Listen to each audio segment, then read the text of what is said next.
Bassnectar is been accused of sexual abuse of minors, child pornography, even human trafficking. News 3's Brett Forrest brings us the latest on the allegations and the performance happening here in our valley. That's right. These allegations of sexual misconduct began surfacing against Bassnectar back in 2020. Then a year later, a formal lawsuit was filed accusing him of those charges that you mentioned. Now, it's been 3 years of silence from the popular EDM artist, but now he seems poised and ready for a comeback despite this ongoing lawsuit and the seriousness of these allegations. Lorin Ashton, also known by his stage name of Bassnectar, once a leading artist in the electronic dance music or EDM scene, looking to stage a comeback in Las Vegas at the Daylight Beach Club at the Mandalay Bay. This comes 3 years after allegations of sexual misconduct and grooming underage girls surfaced. A formal lawsuit filed in 2021 accusing him of sex trafficking minors and possession of child pornography. Ashton has called the claims untrue. The Las Vegas show is called Wild Style, and according to the Daylight Beach Club calendar of events, it's still a go. Regardless of the allegations, he sold out in a matter of days, showing he remains popular with fans. This is not what we want to see as we're moving into Formula One, as we're moving into the Super Bowl. We want to make sure that we're believing victims, that we're standing beside victims. The Cupcake Girls is a Las Vegas group working in the prevention and aftercare of sex trafficking. Though there's no set date for trial and no criminal charges have been filed, groups like the Cupcake Girls say abuse survivors need to be believed. So I would say to the people that are saying he's innocent and proven until proven guilty, what about the survivors in this situation? What about the people that said that they were harmed? What about the people that were underage and being groomed?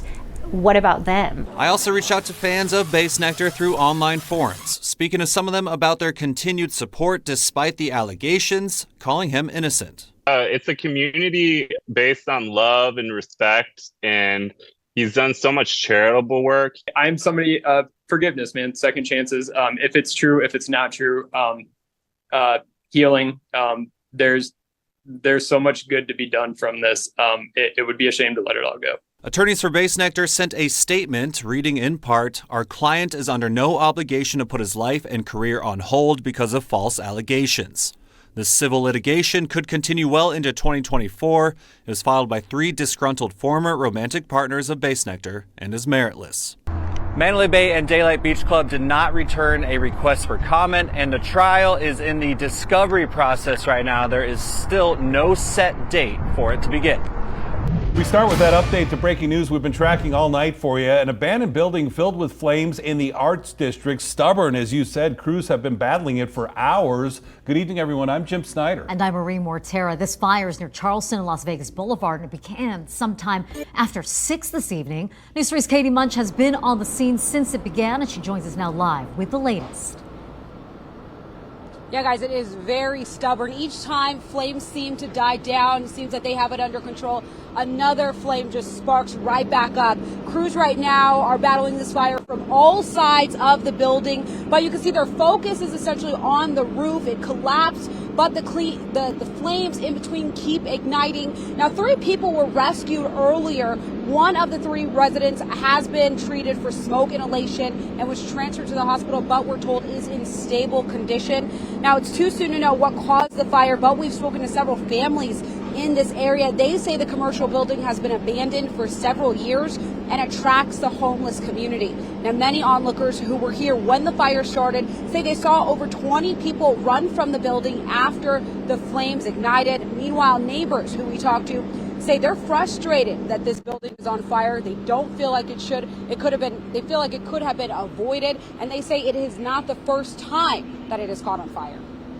There's been smaller fires where it's just a little bit more contained, and nothing that's this big, we're right next door, so it's kind of a little scary because, thankfully it's not windy because something could have just blown our direction. Yeah. Our houses and our apartments could have been affected.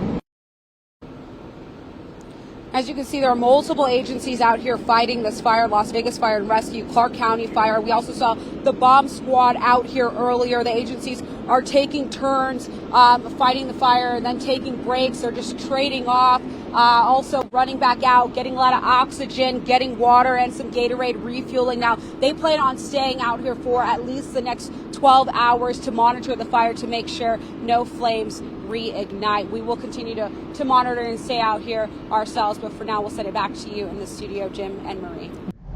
Particularly terrible August. She's talking about a troubling statistic. Clark County seeing a spike in minors dying on our roads this month, all adding to the 100 deadliest days of summer. It's a time period between Memorial and Labor Day when deadly teen crashes go up nationwide. Yeah, Metro Police reporting that a teen died on Monday, in fact, after hitting an officer in an intersection. Kristen Drummond has the latest on the case. The deadly car crash happening here at the intersection of Flamingo and Boulder Highway. It's the 95th traffic-related death in Metro's jurisdiction this year and involves a teen. Everything just happened so fast. It just pretty much had that sound. Bam!